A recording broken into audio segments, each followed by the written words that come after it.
One. Hey guys, welcome to another episode of our Facebook Live series. I'm so excited to introduce a fellow doc to the mix, Dr. Andrew. Is it Vallo? It's Vallo, yeah. But do you pronounce it a different way? No, I pronounce it Vallo.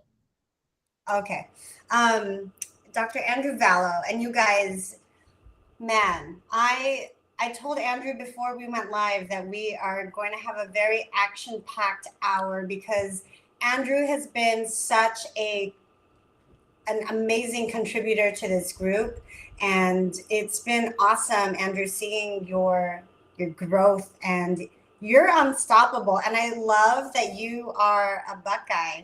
Did you know I'm a Buckeye? Are you really? I was born in Marysville. Okay, I did not know that. No. That's I feel awesome. like all good things come out of Ohio. What do you think? My wife was born in Ohio, so I can't disagree with you there, I guess. But well, thank you, Ashley. Thanks for having me. Honestly, I think you've really led the way for a lot of dentist to dentist contribution, especially in the startup community. I did listen to your podcast as I was getting ready to start the process of doing my own startup, as many other people did. So thank you for all of the insights that you gave us along the way too. Well, I'm really excited to pick your brain because you're working on not just like startup babies, you're working on like a baby. Yeah. So okay, quick plug. We're hosting a retreat, guys, in case you missed it. Well, you probably did because I haven't been so great about talking about it. But we're hosting a retreat in like a month and a half. And I had asked Andrew why the heck he's not joining us. And then your response? We've got our first child due in a couple months, so things are a little bit extra hectic right now. But next time, absolutely, put me down. Next time. Well, I am super excited for you. So you are making a human baby, and you're working on this will be your third and fourth step. Yes, yeah. Technically, it'll be our third and fourth offices. These we're gonna try something different this time, and we're gonna put them both in the same space because I have two different types of offices that we have, so they refer back and forth to each other, and we're like, hey, let's just try to combine space, do a shared space agreement, and it's a trial. We'll see how it works out, and if we want to continue with that type of method. But I'm excited about it. Oh my gosh. Well, I can't wait to see your progress. Let's rewind because I know I jumped the gun to like the end already, but Yeah, can it's you okay. can you tell everyone like a little bit about your story, when you started, associateship, all of that jazz? Sure. I'll quick background. So I graduated from Ohio State. I'm sure you guys can guess, but 2016 I graduated. I was in public health for a few years. Was at an FQHC, kind of in the middle of nowhere, Ohio. And then my wife and I got sick of the cold. I'm originally from Pittsburgh. My wife's from Canton, Ohio, and we decided to move down to Florida. I sent out a bunch of letters to dentists. I found a practice I was going to buy. It was a husband-wife seller. It seemed like a perfect fit. It had 8 ops. I was really excited about it, and we sold our house up in Ohio. We put a deposit down on a lease down in Tampa, and in the 11th hour, the sellers backed out of the deal. So we were like ready to move, and all of a sudden, the practice just disappeared. My wife said, hey, what are you going to do? And I was like, well, we're moving. I mean, we've been wanting to move forever. We've come this far. We've already sold our house. Like, we're going to move to Tampa. I'll just take a job for a while. And at that point in time, I decided that I didn't want to put my destiny in anyone else's hands. I was like, you know what? These sellers just totally screwed me over here. So moving forward, I'm just going to do my own thing. I'm going to start my own practice. So at that point in time, I did sign on with Ideal Practices, and they kind of helped me. Actually, they were starting to help me before I moved to Florida. But then once I got here, we started looking for space and going through the whole process. So that was August of 2019. My first startup opened in April of 2021. So it took about a year and a half, between a year and a half and 2 years. It's a process, as Ashley, just trying to find a space and get through permitting and construction and all that stuff. The startup started off very well. I mean, we were seeing a lot of new patients, growing very fast. And then I just happened to have a very cool opportunity fall in my lap to take over a space and basically do a startup in an old dental office. That was in October that we signed the lease for that. So it was about 6 months after the first practice opened, we signed the lease for the second startup. That one is a implant only office. So my main startup, the dental boutique, is a general dentistry, cosmetic dentistry. And then I started the second office with my partner. He's an awesome periodontist named Sasha. And we just got that thing open in December. So that was a much quicker turnaround. Lease signed October, practice open mid-December. That one started off a little bit slower. The first month or two, we were just trying to get consults in the door, start doing some procedures, but things really picked up steam pretty quickly there. And then I guess it was probably this spring that we started talking about trying to find another location for the implant office. And I actually found a space in a really cool area of Tampa that I've been looking to get in. It's a build to suit. So the cool thing is it's a brand new building. Rather than having to pay the standard $170 a square foot for our build out, we're only paying a medical dental tax basically of like $50 a square foot. So it saved us a lot of money in the build out. It's 4,000 square feet. And so along the way, when I found this bigger space, I said, you know what? Why not put one of each office in that same space? They already refer back and forth to each other. And so that's what we're doing. We're going to put one of the dental boutiques and one of the implant best value offices in that same space. So that's pretty much where we're at right now. I'm tired just listening to Okay, what on earth made you want to do a second startup within like 7 months of your first one? You know, I always thought that I wanted to own multiple practices, but I think it probably would not have happened so quickly if the opportunity didn't jump out. And so it was pretty ironic, actually. My partner was essentially my neighbor at the time. We went to the same gym, and so we'd work out and just talk about, tooth stuff. And we were talking about, at one point I said to him, like, hey, what are your thoughts on doing a type of office that only does dental implants, but we try to focus more on the value method because implants are so expensive. There's a really high demand for it. I think there's a big market out there. I bet, he had a lot of connections with the implant reps and some labs and stuff. So we were able to control costs a little bit better. And with that, we were able to keep our prices a little bit lower and have a lot of success with it. So he loved the idea. I thought he was going to tell me I was crazy.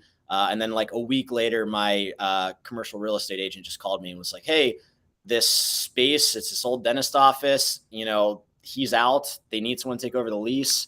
Chairs are still in there. It's older, but you could do worse. And so I went to my partner and he was like, yeah, man, let's do it. So we jumped on it and things just happened very fast. So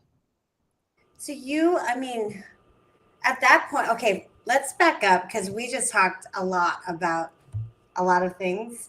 So let's go, since this is a startup group, can you walk us through, I guess, like how much, I just really want to know like how everything started with the first practice, like in terms of how much did you spend on marketing, like what hiring, like the lessons you learned, like where we back up a little bit. Yeah. I've loved reading all of your posts. You've been so like forthright with all of that. So wherever you want to start, because most of us, we open a startup and like our break-even point is somewhere, who knows, like it's different. It's all over the map. Right. And so I'm presuming that at month 7, you were already profitable to do this venture again. So can you walk us through what what the beginning months of your startup look like and what your demographics were? Okay, let's start there.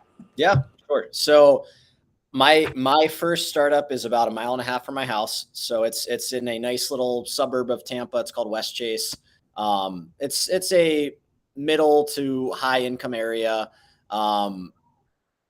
I guess, my mindset going in and, one thing that I kind of ignored from a lot of the experts was I had a lot of people in my ear saying, you can't hire a hygienist from day one. And that was like a non-negotiable for me. I was like, we're going to have a hygienist from the time we open the doors for multiple reasons. One, that I feel like my patients deserve a, continuous experience with a hygienist, and I haven't done a cleaning since dental school. And like, they're going to have a better experience with a hygienist cleaning their teeth than me. Two was that, I didn't want to bottleneck myself. So I wanted, even though I didn't have any patients at the time, I wanted the opportunity to be able to do same day dentistry, because I'm big on that. A patient comes in, I want to be able to move them in the next chair and prep that crown, do that root canal, whatever's going on. If I was doing all the hygiene, I wouldn't be able to do that. And the third reason was that I just didn't want to do the hygiene. So, but from those three reasons, I was like, I don't care what anyone says. I'm going to bring on a hygienist. I don't care if I lose money on it for a little bit. That was one of the best decisions I made in my startup. So that really allowed us to grow very fast. We did, I mean, I am big on marketing. So that's been a really big part of my success. Before we opened the doors, I did a lot of ground marketing, which is great, but it does take a lot of work. So I was spending a lot of time, going to local events and getting my face out there. Different like giveaways and things like that on Instagram. And that did build a VIP list, and we were able to fill the schedule for the first couple of weeks basically from that.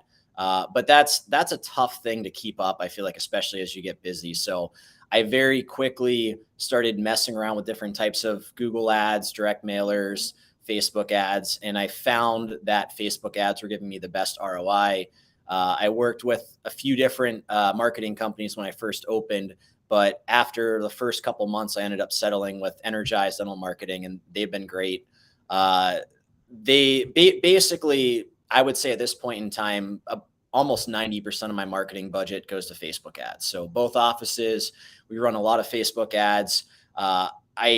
Some are from my marketing company, some are ones that I run, but they kind of manage everything, and I help out here and there with it.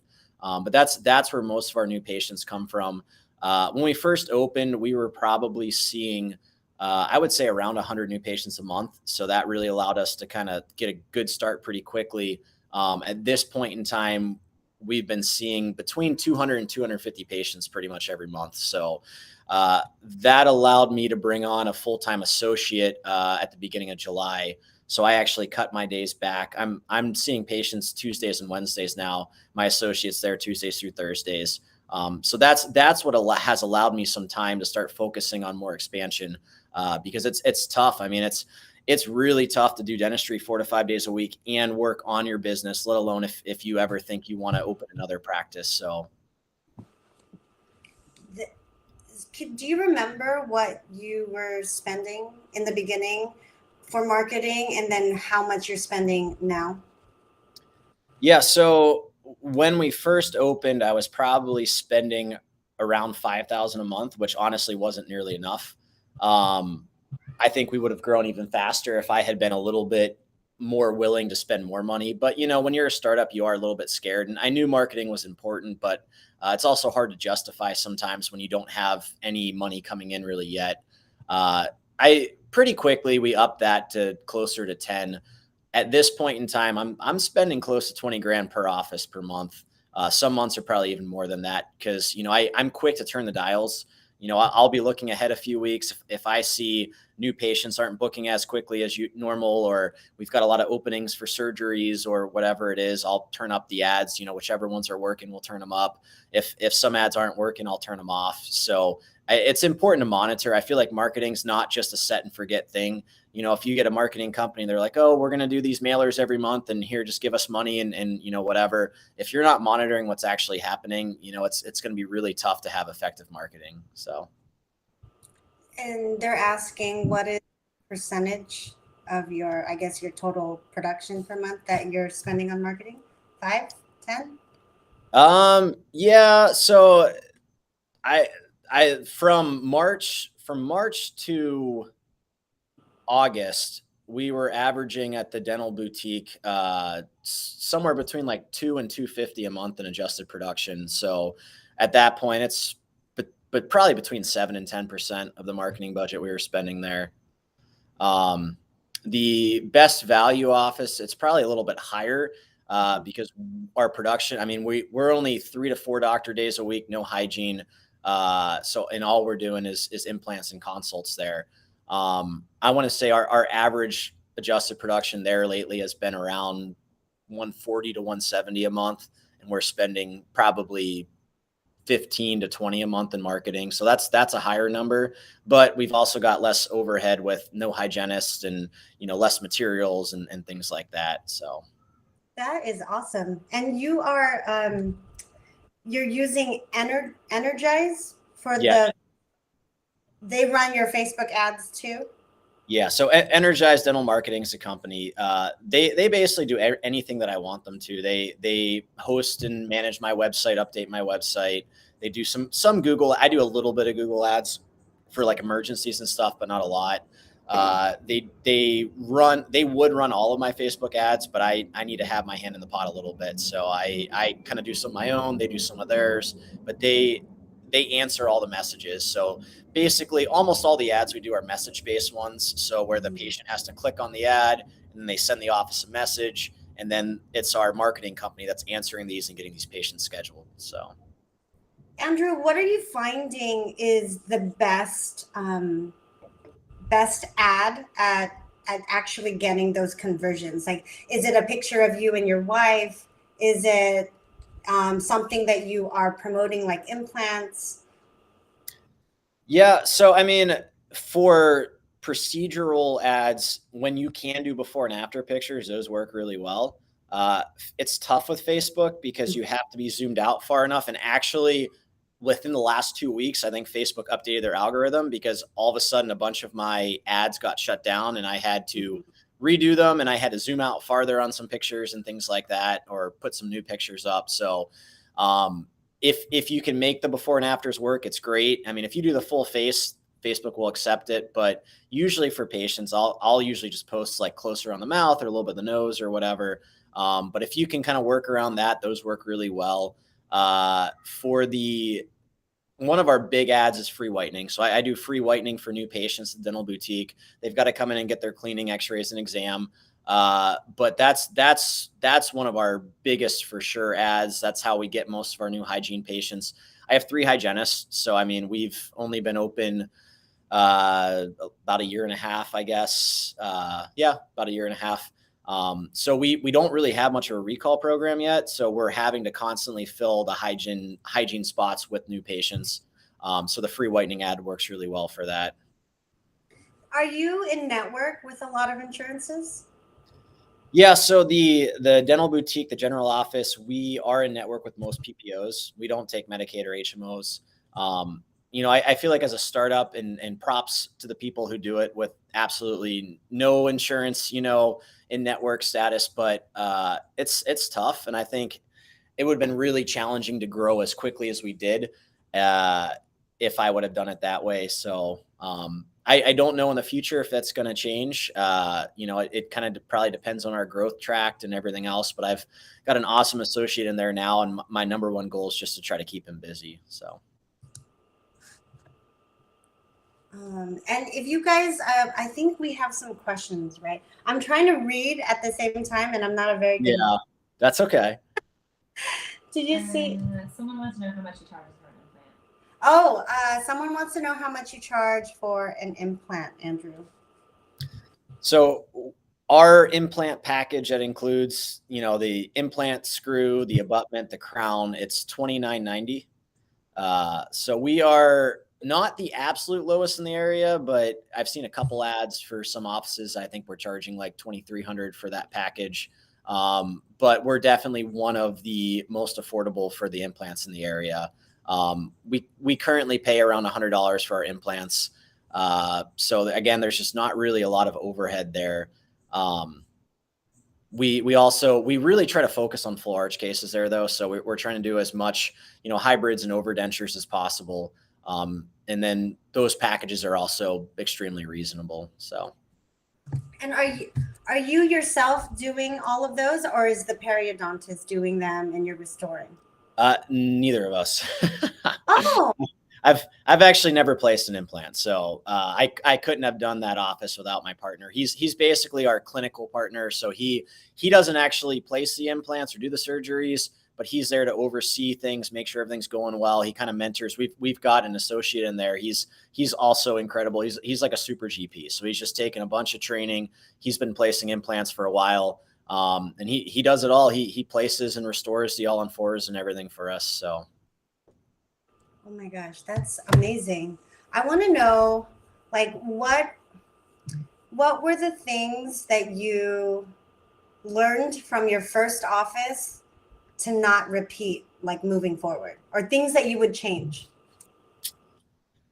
Yeah, no, that's a really good question. I think as time has gone on, I've been trying to lower barriers as much as I can for patients to say yes to treatment. So, I guess a good example is Invisalign. We're really big on Invisalign. We do a lot of cases. I think right now we're probably on pace to do around 175 cases this year. When we first started, my fees for Invisalign were higher. The down payment I required was basically half of their total. It was really hard to get patients to start Invisalign. As time went on and I realized, okay, patients keep coming back here. We're only giving them so many trays at a time, kind of like an orthodontist office. We can do in-office payment plans for this. So we started doing that. We lowered the down payment a few times. At this point in time, we're only charging $395 down. So basically that's like their records appointment. That's for us to, make their, to do their clean check and everything and order their aligners. And then from there on out, it's like $400 a month. So we are doing a lot of those and we just have noticed our Invisalign numbers have gone up and up and up ever since we started lowering those barriers. So even if patients can afford, to pay for Invisalign up front, most people don't want to. So it was creating a really big barrier. So that's something that we've worked on. What else would I do? One thing I definitely think moving forward is I'm big on like incentives for my team. So like I offer I feel like every month I was like thinking of like a new incentive or new bonus, which is really cool. But when it comes time to actually doing payroll, it gets really confusing sometimes and ends up taking a lot of time. So I think moving forward, I still love incentives, but I think trying to limit the number of different incentives and stipends and things like that I give just to make my life easier is probably something I'm going to do with the new office. But Can you give us some examples of what your incentive program looks like? Yeah. So at the dental boutique office, we do a weekly production bonus. So it's based on adjusted production. It's just like a quick cash bonus for everyone. Right now, the numbers are it's 47,000 for tier 1. Everyone gets $50, and it's 52,000 for tier 2, and everyone gets $100. We also do a monthly like profit sharing, more like. So again, it's like we get above a certain number. I think right now it's like 210,000 for the month. Then the team splits 15% of all adjusted production above that number. So basically what I did is I calculated where my payroll would be at like around like 19%. And then if it was below that, that's kind of where those incentives kick in. So the nice thing is, if we're above the 210,000, actually that number was even lower, I think, for that one, but for the weekly bonuses, it was around there. But either way, it just means that payroll is going to be under that amount where we want to keep it controlled. And I can still split, hey, we worked hard. We had a great month. I can split some of those profits with the team. So. Speaking of payroll, Andrew, what does your team look like? How many employees do you have, and what's the mix of front and back? Yeah. So when we started at the dental boutique, we were there was one front office, one hygienist, and 2 assistants. So there was 4 team members and me. At this point in time, we have 2 front desk personnel, 1 office manager, 3 hygienists, 4 dental assistants, and my associate dentist. So I guess 11 team members, I think. The implant office is easier, with no hygiene. We don't need as many team members. Right. Actually, my brother is the office manager there. So he moved down from Pittsburgh, had no dental experience. I was actually going to have him help with my dental boutique office. And then that was right at the time where Sasha and I decided to open this office. So I was like, hey, you want to help me run this office? And so he just dove in head first, and he's doing an incredible job. He probably knows as much about dental implants at this point as I do.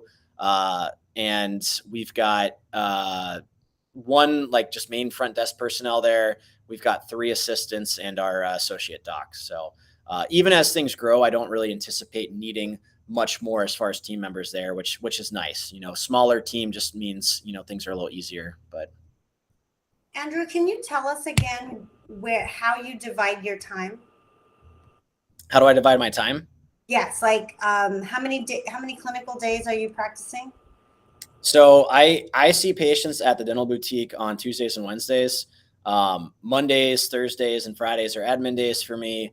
Although in all honesty, Saturdays and Sundays are usually admin days for me too, just because there's a lot going on right now. I'm trying to work on cutting out my weekends as much as I can, especially with our child due in December. I'm trying to maintain some work-life balance as we continue to grow here. And one thing I've been really working on to do that is I started delegating more. So I brought on my office manager at the dental booth. Basically, when we first opened, I was the dentist, the CEO, and the office manager. And it was that way for a long time. And eventually it was like this past spring, I was like, man, I can't keep doing all of this. I was like burnout, just, grinding every single day. And so I brought on, in a short period of time, I added another front desk, another assistant, office manager, and an associate dentist. So, I mean, it's a little scary, like adding 4 team members in like a 6-week period. But it was a great decision. Things are way better off now. My office manager is actually doing all the HR stuff that I should have been doing this whole time. We've got more accountability at the office. And, like when there's an issue, I basically just tell her, hey, I trust you, handle it. If you have issues after, let me know. But that's really taken a lot of stress off my plate. It's probably one of the best things I've done since I opened my office, was just kind of passing things off, and empowering my team, like letting them know, hey, you guys are really good at what you do. You know what I want. Like, I trust you. Just go do it. And if there's a major issue, we'll deal with it later. But not having to micromanage everybody has really, really helped me out. So you're currently practicing clinical dentistry just 2 days a week. Yep. So you don't see patients in the the implant and denture office. You're just a owner. Yeah. I'm basically, so I'm very rarely at that office. It's only like 10 minutes from my house, but there's just not a need for me to be there. Every once in a while, I'll go in and like kind of host a team meeting with everybody. But mostly what I'm doing is payroll, marketing. I mean, marketing is the biggest thing I'm doing there. So like it is my job to make sure that their consult schedule is full. And so I'm always working with my marketing team at Energize, working on my own ads, helping out, with them, trying to help follow up with patients that, didn't end up scheduling and things like that. So that's like my main job at that office right now, is just really making sure the schedule is full.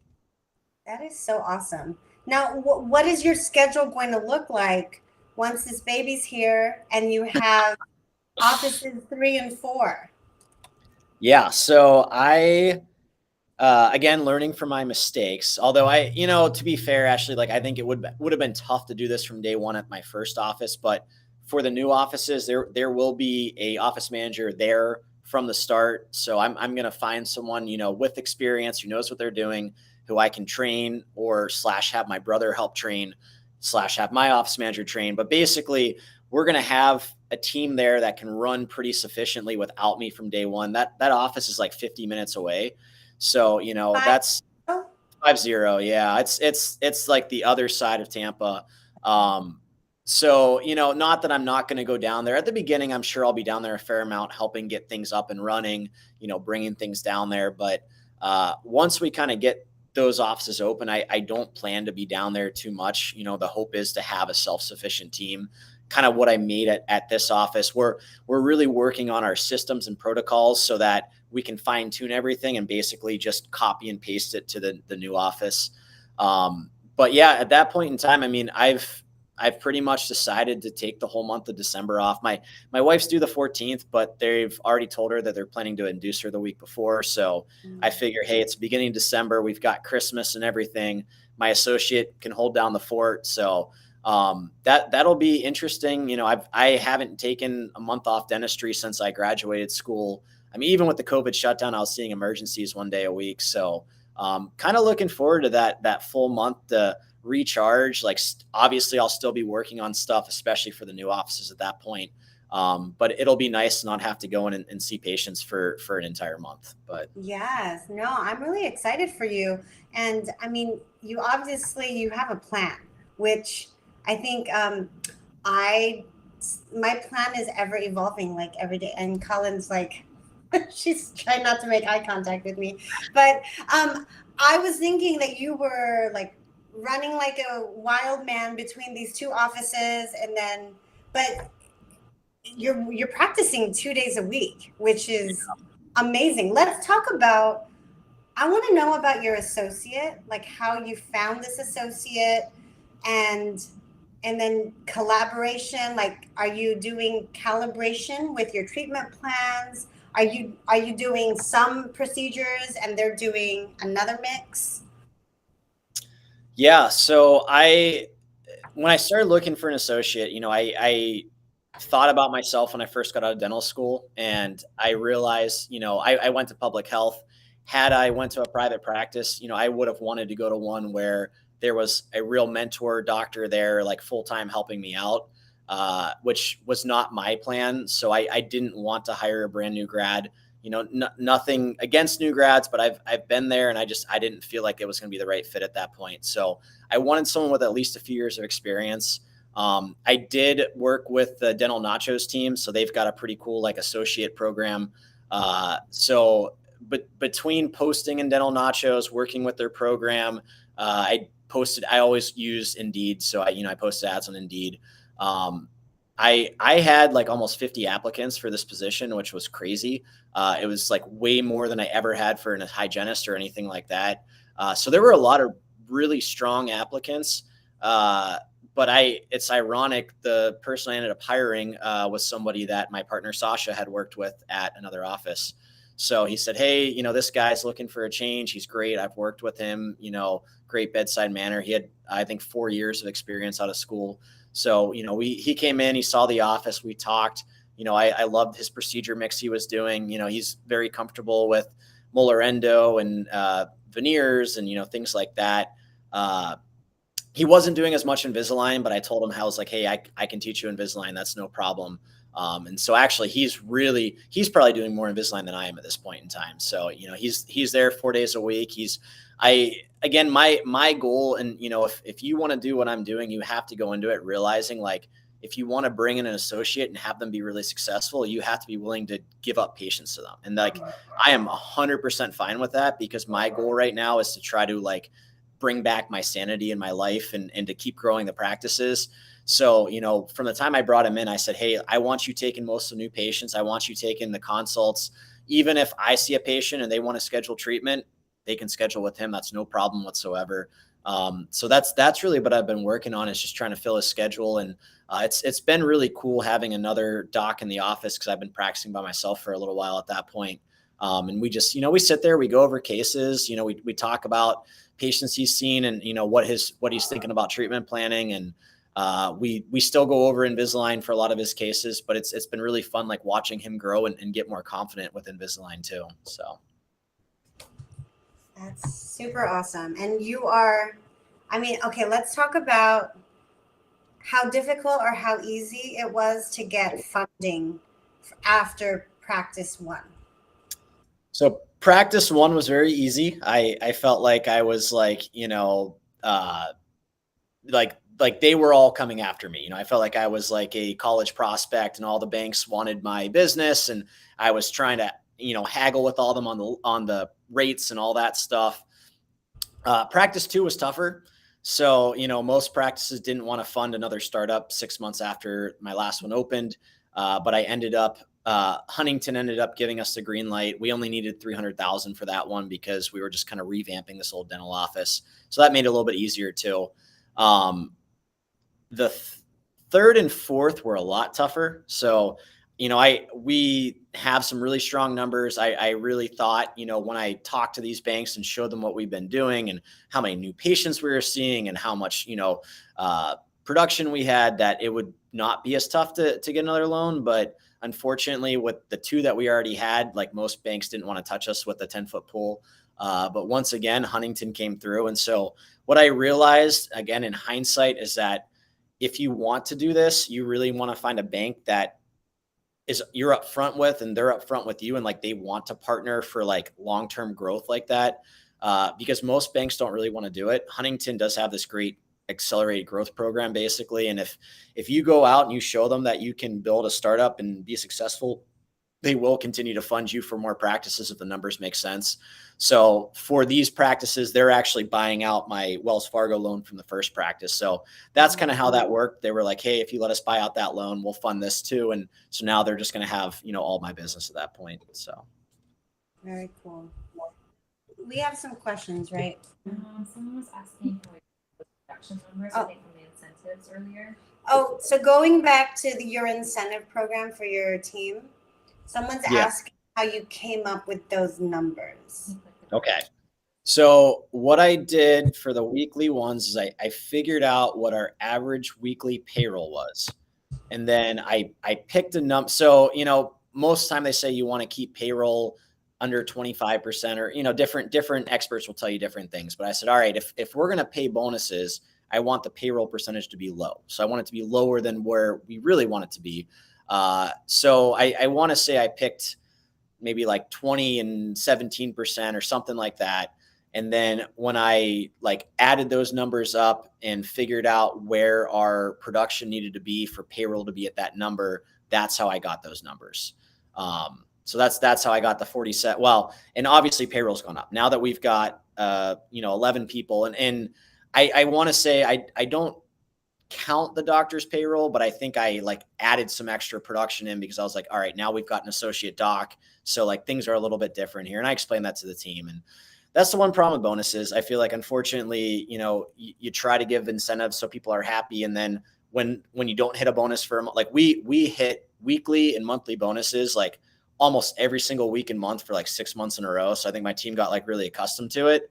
But at that point we had a smaller team. It was just me running the show. And so it was really easy to give out all these bonuses. But as we built the team and now our numbers are up, it didn't help that we hit September and then we had a hurricane. So we had to shut down for a week basically. But people grumble then and they're like, oh, we didn't get bonus or whatever. And I'm like, guys, if you want bonus, you got to close more treatment. We got to close more Invisalign cases, whatever it is. So it's just, unfortunately, when you do that, sometimes you open yourself up to people expecting that the bonuses are going to be there.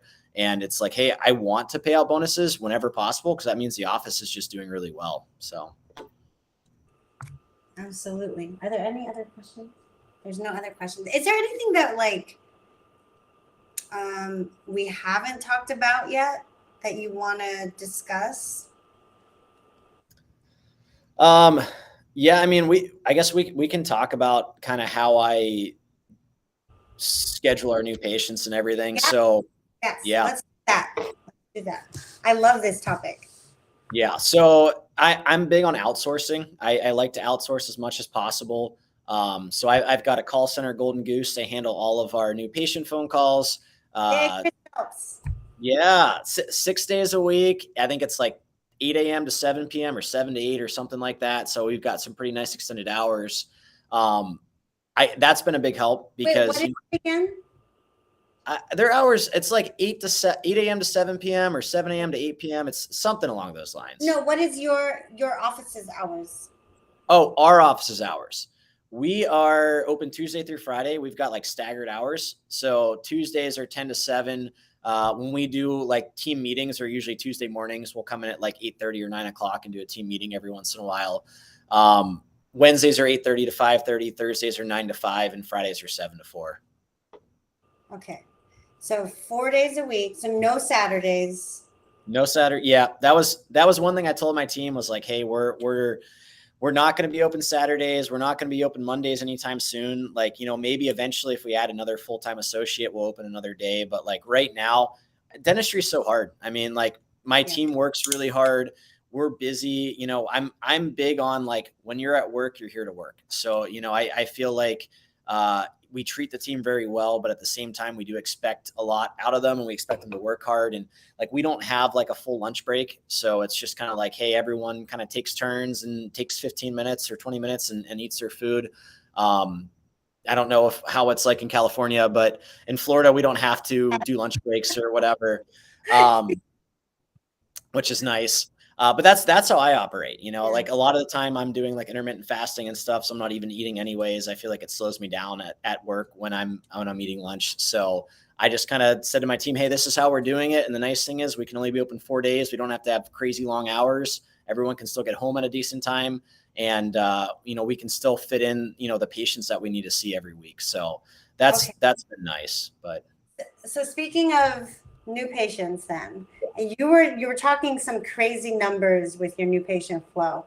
Where are these patients like flowing into? Hygiene, doctor side, and how much time for these patients are blocked? Yeah. So our new patients that come from the whitening ad, they all go to hygiene. So basically it's like, hey, if you want your free whitening, you have to do a whole new patient appointment. So we schedule like 70 minutes usually for a new patient appointment. Our hygienists each have their own column at this point in time. So we did a little bit of assisted hygiene, like kind of staggered when we first opened the office, when I only had one hygienist. But as soon as I added a second, it was just way nicer just to have them each have their own column to worry about rather than trying to run back and forth. So we've got 3 hygienists, each with their own column. Mostly they're still seeing new patients. I mean, there are some recalls sprinkled in. There's some SRPs, but the majority of the patients they're seeing are still new patients. They come in, they do x-rays. We have iteros. So they take, an itero scan. We call them dental health scans. They almost always try to do the cleaning that day. If an SRP is needed, sometimes, the patient will come back, but usually we're trying to get that cleaning done the same day. And then at the end of the appointments, usually when the doctors come in. So we'll come in, we'll go over their itero scan with them. We'll actually kind of use that scan to show them what's going on in their mouth before we even lean them back and go over x-rays and stuff like that, which is cool because patients can point things out and say, oh, I didn't realize this tooth back here looked like this and things like that. Mm-hmm. We talk to pretty much every patient about Invisalign because most people could benefit from it, whether it's they've got a deep bite, they're grinding down their lower anterior teeth. They've got, cross bites going on. Open bites. I mean, there's just all kinds of just simple crowding where they're having, issues keeping things clean. So most patients get talked to about Invisalign. When possible, we'll try to then do same day treatment from there, but it doesn't always happen. And then we do a lot of free consultations. So, a lot of our new patients coming in for free consults. I was honestly against it when we first opened. I didn't think I wanted to do free consultations.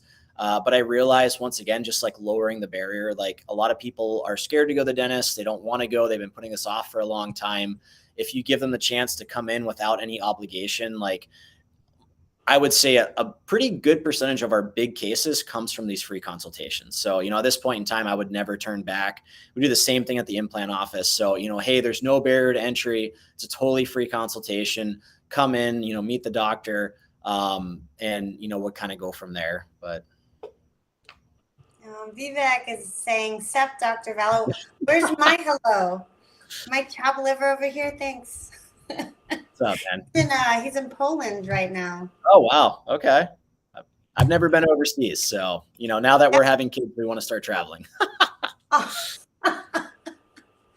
Well, it looks like you have your hands busy with all other things.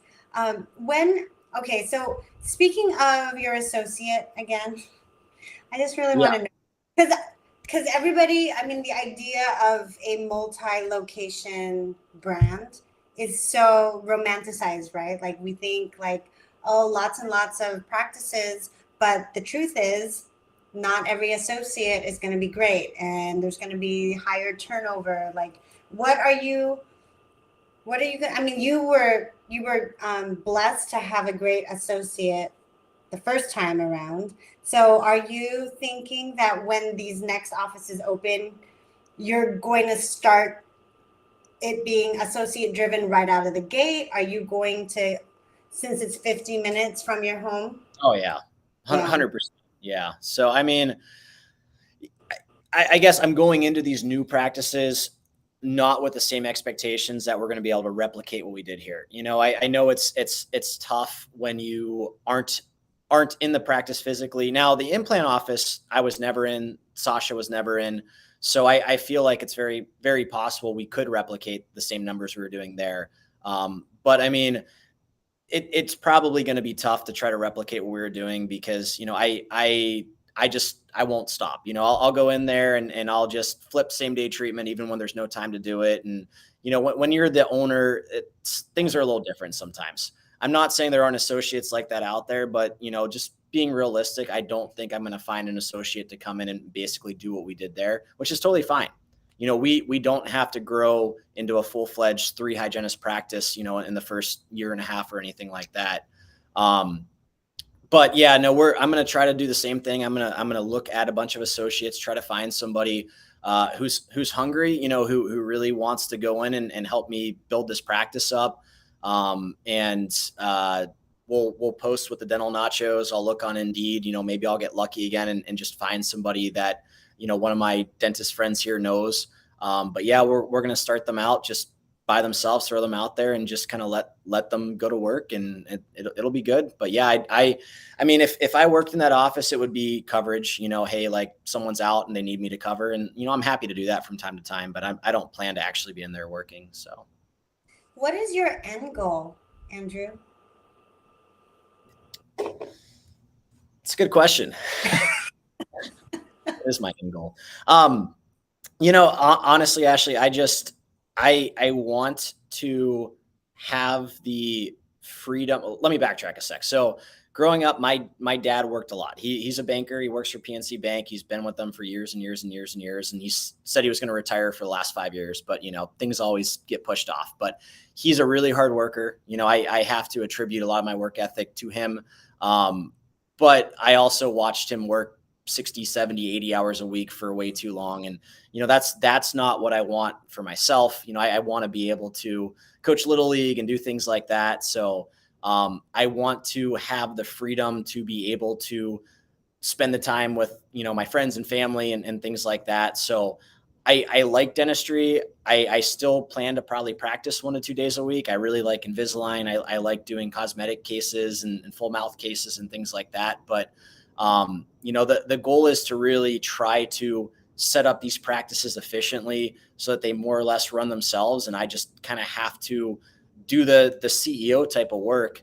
And then I can practice 1 to 2 days a week and still have a lot of time for my family and for traveling and things like that. So that's probably where my end goal really is at right now. But you know, that's exactly what I said to myself too.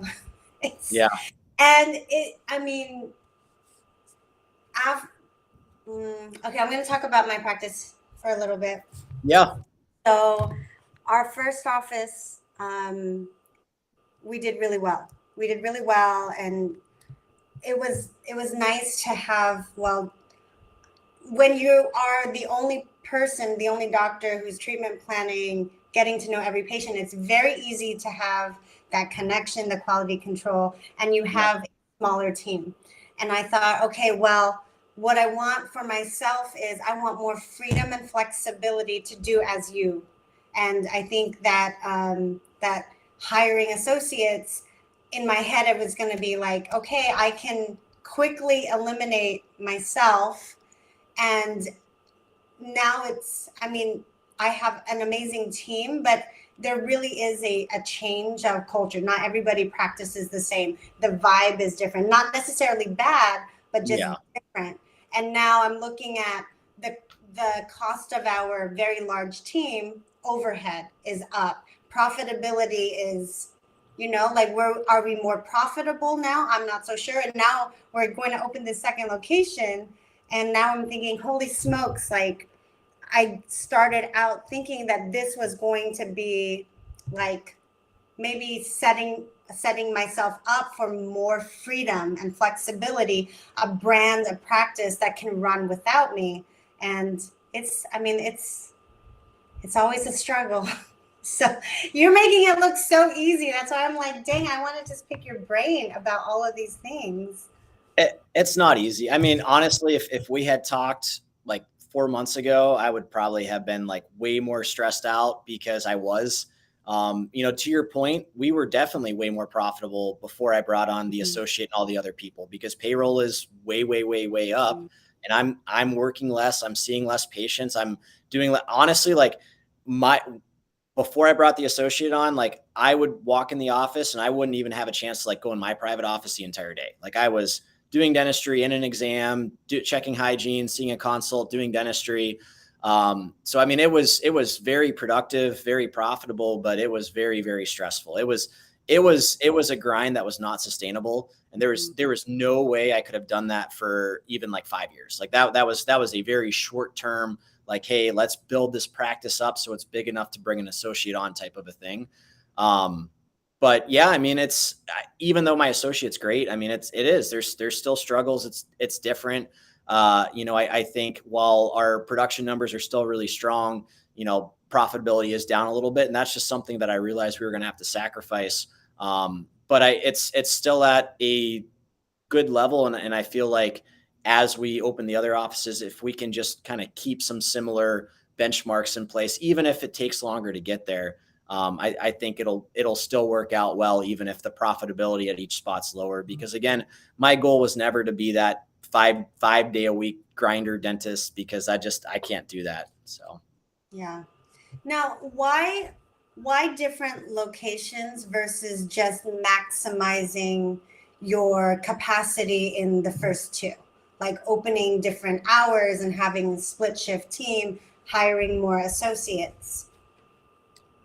Yeah, I mean, so I guess space was a limiting factor. I had just opened up. I have already maxed out my space. We're at 7 ops fully equipped. So I mean, could I have opened more hours and added someone? I could have, but I feel like split shift starts to get difficult. Not to mention now we're having to pull, instead of 200 and 250 new patients a month, now I need 350 new patients a month or whatever. And trying to pull that many people from one small area. And I mean, Tampa is a competitive market. I mean, California is competitive.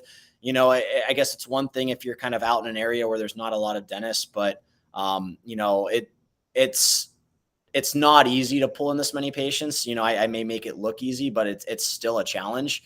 So I honestly don't know if we could pull in that many more patients. Now versus this other office, we're going in a totally different area. It's 50 miles. I get a few patients from that area now, but not many. Most people don't want to drive almost an hour to go to the dentist. So I think just targeting a whole new demographic and trying to do the same thing we did here with a whole new patient base, I just feel like it's less risky in my mind. And have you already started looking for associates yet for the next ones? So Sasha has been looking for our next super GP for that office, because those are a lot tougher to find. It's tough to find a general dentist that has not just implant experience, but strong implant experience, feels comfortable, doing the major surgeries, doing some sinus lifts, and also then restoring the all-on-4 cases. So he's started to look around a little bit. He actually does these really cool, they're called show and tells. He brings together a group of specialists and they show cases to all like it's usually young GPs, like anybody can go, but they have great turnouts. I mean, like they'll get like 100 people to come out and watch these events. So he's been networking a little bit. I know he's talked to a few people already, but we don't have someone locked down yet. For the general office, I haven't started to look yet, just because I know when I'm ready, I will get a number of applicants. And right now, I think we're still a little bit too far away. Right now, because it's a new build, we're planning that the office is probably going to open sometime in May or June. So I'll probably start looking for associates for that space, probably at the beginning of the year, maybe around January, because a lot of associates do have a 90-day window. And I do like to be a little bit slower to hire my associates, because it is such an important part of the practice. I mean, they're going to be the face of that startup there. So I want to make sure that I find the right fit for it. But well, I'm really excited for you, Andrew. You have a lot of amazing things on the horizon, and you already have a lot of amazing things happening now. And I've taken a lot of key takeaways away from our conversation, and one of which is not to be as scared of marketing. Like, yeah. my husband and I, we were just talking about like how I need to start marketing, and I'm like, no, I don't. We've never done it, so just You've the thought. never marketed? So, so for the 5 years that Smile and Co has been open, I have spent less than $5,000 on Facebook ads Total. total. Wow. That's honestly, Ashley, like hats off to you. That is incredible that you built such a successful practice without doing. So where did you get all your new patients from? It was a lot of branding, Okay. and then social media, using what was free and available, and getting our patients to talk about their experiences with us on social. But now that we're growing, obviously we're growing into a new location, like that's not going to cut it. Like we actually have to invest. So I'm going to be picking your brain. And if you ever head out to California, you just want to help keep growing, I know a great office. Yeah, no, that sounds great.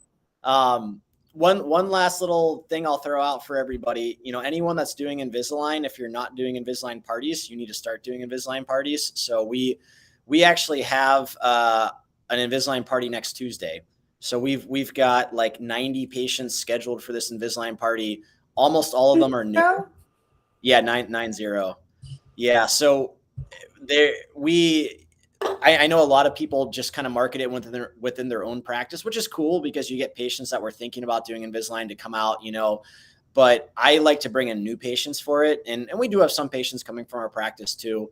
But that's one of the marketing things that works like really, really, really well. But the thing is, I give away a free Invisalign case. So I say, you know what, like, hey, I'm going to spend probably a few $1,000s marketing this event. I'm going to spend another whatever my Invisalign lab bill is these days. I think it's like $1,200.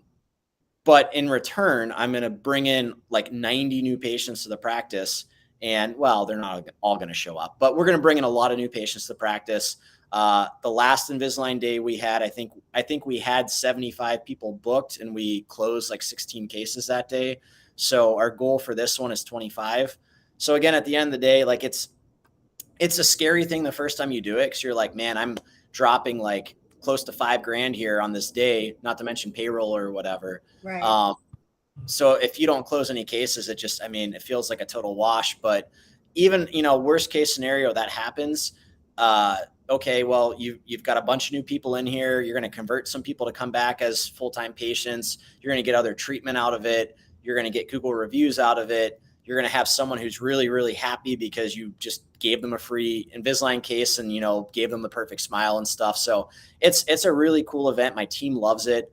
I all about the incentives. So my team, everyone gets a $10 bonus for every case we close that day. So, it's like, hey guys, if we hit our goal of 250 or 25 cases, everyone gets an extra $250 for today. So it gets the team fired up. Everyone's into it.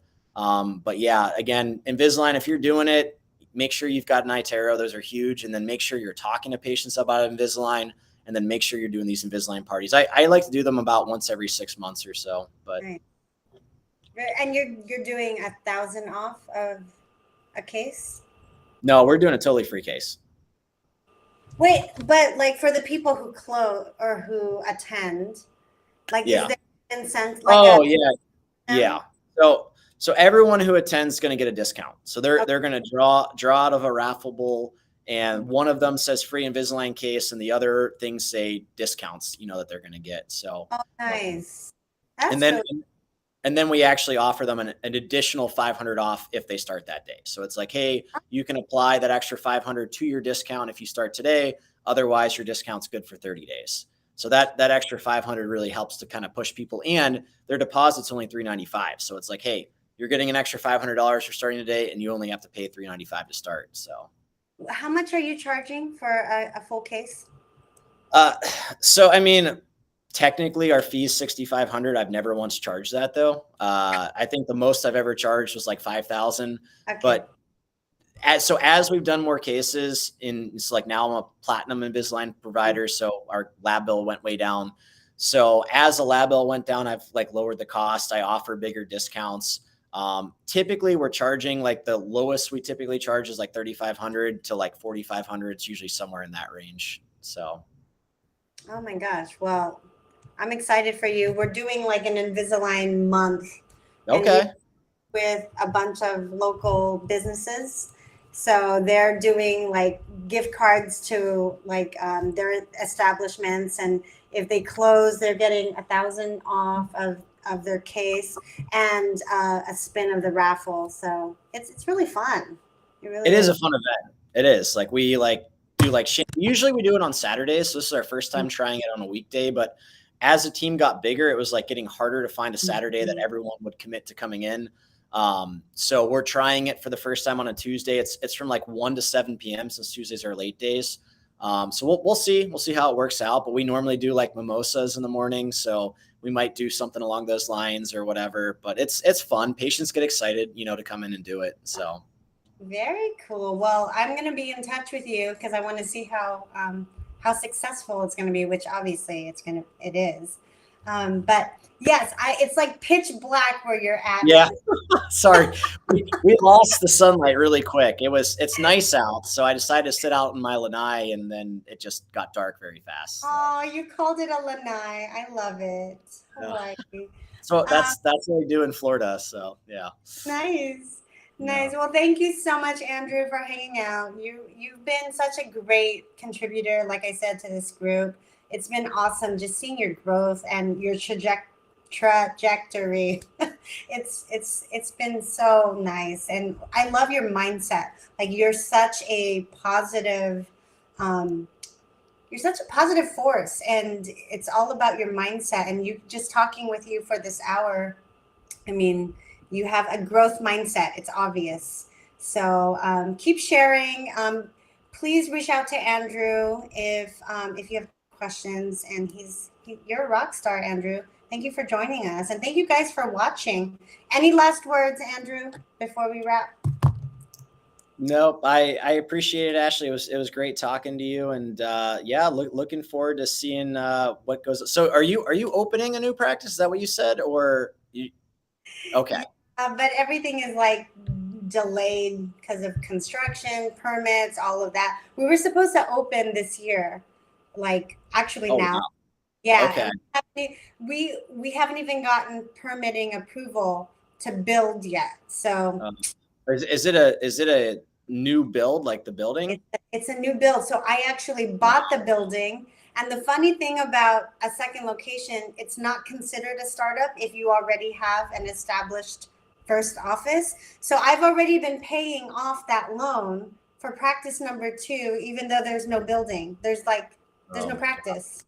Yeah. So that's fun.